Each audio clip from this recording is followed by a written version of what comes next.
It's ToastyTabletopGames, and today I've got a Dominaria United booster bundle box. And I know I've expressed my love for these multiple times on the channel. I adore the booster bundle products. I think they're great. They're you get the most bang for your buck, and you get a bunch of fun little goodies. It's a great time. So let's jump right into it. So we've got the box, of course. We got a fun little. Oh, the booster boxes always come with one of these. You get a little art piece on one and another one on the other side. So pretty cool. I like getting those things. I put them all up on my wall. It's a great time. And then of course we have the main attraction. So we'll jump right into it. So these things they always come with well, since Neon Dynasty they've come with these cardboard punch out stuff like dividers and counters and whatnot. I don't use them personally, but it's a neat addition. And then we have a little spin dial. I really like the colors on this one, like this aquamarine, teal type stuff going on. I really like it. So we'll set that over there. And of course we have a promo, and one of these is lands. So here we go. So I think this one's the lands, I'm pretty sure. May as well just open them up. Alright, yep, looks like it. All a bunch of basic lands. Kind of stacked pretty weird because there's like two forests in the back and then the rest are on the front. It looked like there's supposed to be, oh, never mind. I was gonna say this should be like one or two of like each different art. I do see there's two of one and then like the rest are different, so sure. Moving on, we've got this one too. Let's check one out. This one should have the promo in it. So we've got, yep, here we go. So Hollow Herd Migration. So it's a sorcery with domain. We create a 3/3 green beast creature token for each basic land type among lands we control. And then for 1 in green, we can actually discard it and search for a basic land and reveal it and put it in our hand and gain 3 life. So that's actually pretty cool because it could doubles as a ramp spell early on, and I don't want to say a finisher, but a potentially powerful spell later in the game. So that's pretty cool. So we'll set that over there with our rares. So we've got, again, we just have a bunch of lands. Again, all with the foil treatment this time, which makes me wonder if they've fixed their foil curling problems yet. Because these lands always, the lands that come in these always wind up curling on me. They curl so fast, but hopefully they fix that. And then we've got a couple little guide things that I definitely don't need. And the main attraction. Tons of packs. So I'm going to set all this box stuff to the side. And we've got 8 packs, like we should, and we'll jump right into it.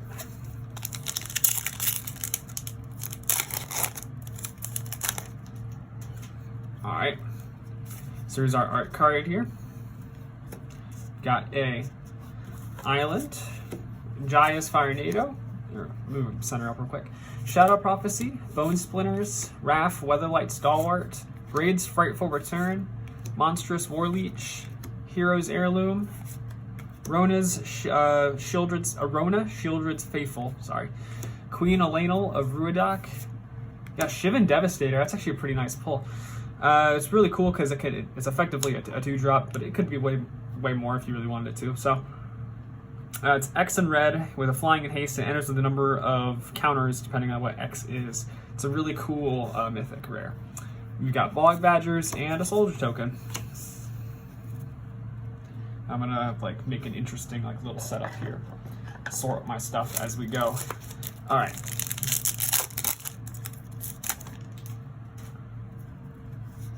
Got a signed art card there. You have a Fancy Swamp. Got Voda, Sea Scavenger, Stall for Time, Talarian Geyser, Linebreaker Baloth, Yavimaya Iconoclast, Queen Elanel of Ruidoc, the Weatherseed Treaty, Baird Argivian Recruiter, Sarah Redeemer. So whenever another angel with power 2 or less enters the battlefield under your control, put 2 1/1 counters on that creature, which is actually really cool. This is really cool since it's basically a Mentor of the Meek. It just doesn't provide card draw. So that's actually a pretty neat rare. The centering on this one's a little messed up, but nonetheless, it's still a pretty cool rare. We have Ether Channelers, our second rare. I really like this card too. So when it enters the battlefield, we choose one of 3, so it's like a charm. So we create a 1/1 white bird creature token with flying, return another non-land permanent to its owner's hand, or draw a card. Okay. We have a hollow Liliana of the Veil. That's huge. Man, okay. And it's alternate art too, no less. I'm one Lily away from having a play set, so this was pretty exciting. So for +1, each player discards a card. -2, the target player sacrifices a creature. And -6, we separate all permanents the target player controls into 2 piles, and that player sacrifices all permanents in the pile of their choice. Really nasty card. And then we got a dragon token. That was a really great pack. Basically, this box basically pays for itself already just with that Lily. Alright, art card, another swamp. Oh. Alright, we got a wooded ridgeline. E2 Amplifier, Impulse, Llanowar Stalker, Argivian Falnax, Garna, Bloodfist of Keld, Warhost's Frenzy, Rada, Coalition Warlord, Wrath, Weatherlight Stalwart with the stained glass, Ravaz of the Claw. Okay, this is not the Carekeep one. Okay, so it's for one black and red. It's a 3/3 menace. It has tapped to add 2 mana in any combination of colors. Spend that mana only to cast dragon spells. And once during each of your turns, you may cast a dragon spell from your graveyard. Whenever you cast a dragon spell, a dragon creature spell from your graveyard, it gains when this creature dies, exile it. So you get some cool recursion on it, and you get like a little mana dork to cast dragons pretty quickly, which is pretty neat. And then we have a hollow Tura Kennerud, a Sky Knight, and a Badger token.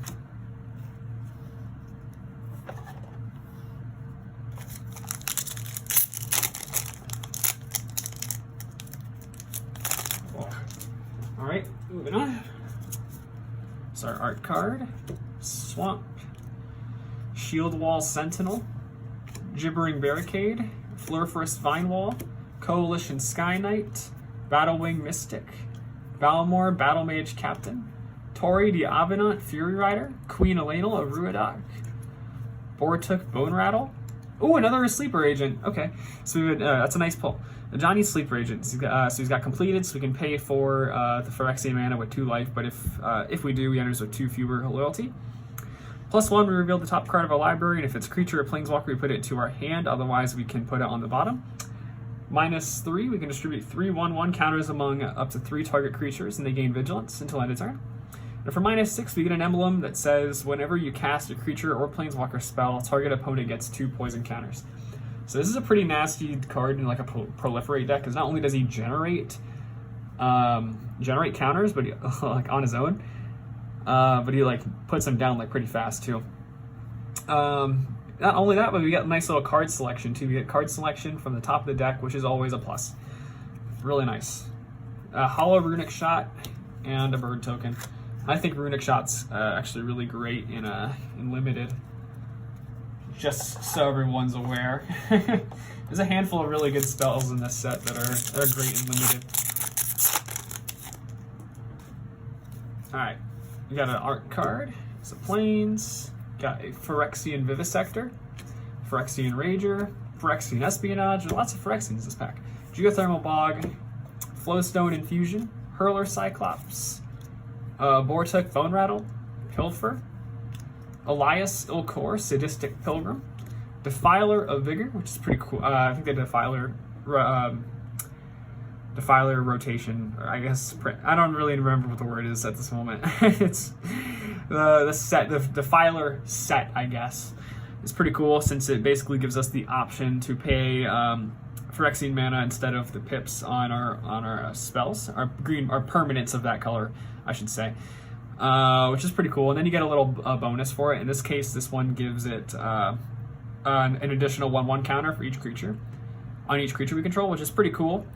But then there's something like that for each color too. Not necessarily the same type of effect, but this one in specific cares about the 1/1 counters. And we have a Hollow Shadow Prophecy and a Lucky Clover from Throne of Eldraine. Pretty cool. So I'll set reprints aside to a different pile too. If I could pick it up. There we go. Set that over there.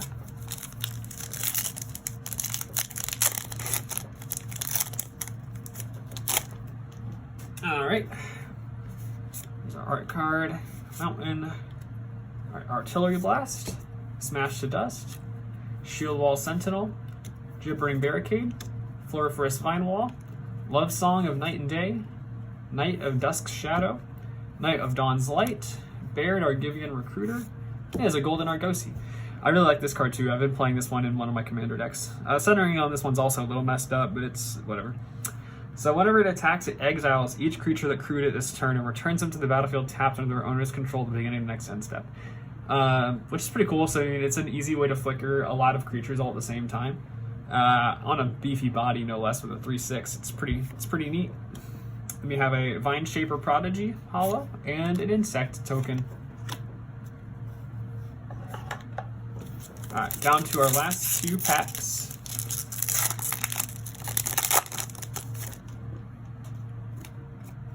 There is a Shieldred art card. It's a Hollow Plains, Talus Lookout, Viashino Branch Rider, Sunlit Marsh, Mesa Cavalier, Shieldred's Restoration, Rona, Shieldred's Faithful, Rona's Vortex, Urg, Spawn of Turg, Radadabric of Urborg. So he's got a Vigilance and Ward 2, and other zombies you control have Vigilance. Whenever another legendary creature you control dies, you create a token that's a copy of that creature, except it's not legendary and is a 2/2 black zombie in addition to its other colors and types. I can see something like this kind of deck being really fun. I just don't know. There's definitely a lot of shenanigans that can go on, but I can't think of anything like crazy off the top of my head right now. But I can guarantee you there'd be some crazy stuff you can do with him. I've got another Ether Channeler. As it enters the battlefield, we choose one. We create a 1/1 white bird token. Well, actually, we've talked about this already. We can skip over that. We've talked about that card. Another Ether Channeler. Pretty cool. And this is the token it goes with. It's a Hollow Sunlit Marsh and the bird token.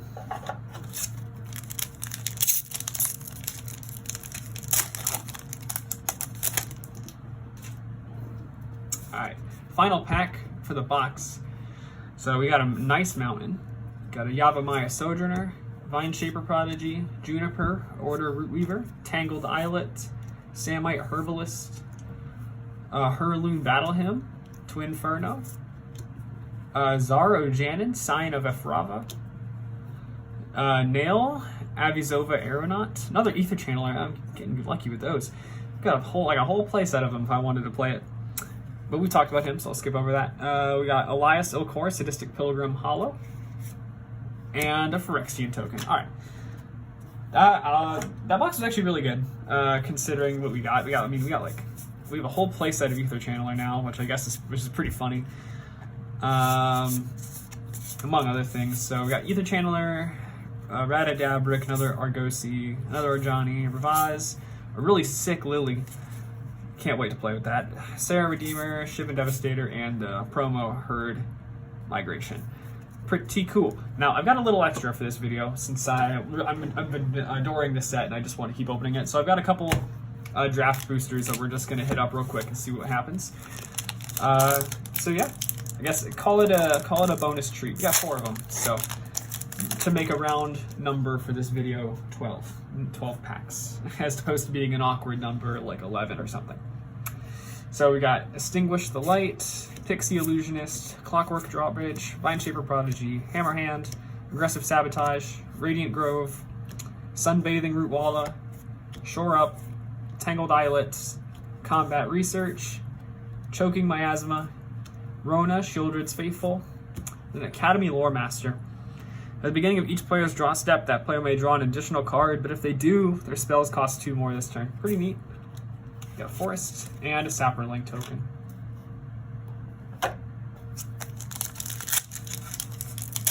Oh god, that one just exploded in my hands there. Alright, got Hammerhand, Urborg Repossession, Tolarian Terror, Juniper Order Rootweaver, Vanquisher's Axe, Broken Wings, Haunted Mire, Meteorite, Tolarian Geyser, Shield Wall Sentinel, Mossbeard Ancient, Join Forces, Battlewing Mystic, and Sten Paranoid Partisan. So as he enters the battlefield, we choose a card type other than creature or land. And spells you cast of the chosen type cost 1 less to cast. And for 1 white and blue, we can exile him and return it to the battlefield under the owner's control beginning next end step, which is actually cool. So he flickers himself. Now I wonder what this would be good in. I guess it would obviously be good in a flicker deck since that's what he wants to do. But I wonder like what there is to gain from that. I guess you get like leave the battlefield triggers, which is pretty cool. But you'd have to have a way to set that up, obviously. I don't doubt that there's potential though. There's some swamp, there's a swamp and a Phyrexian token. Alright.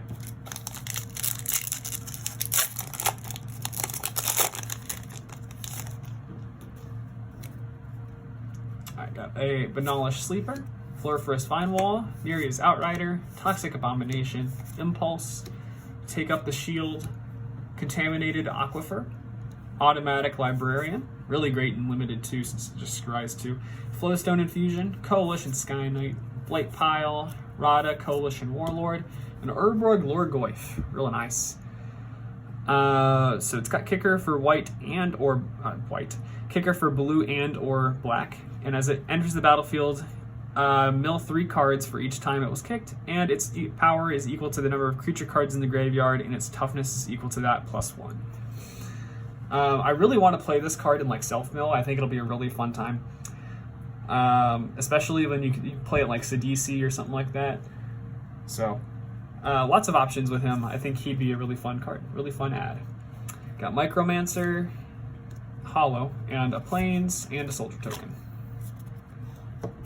Alright, down to, yep, this is the last pack. Here we go.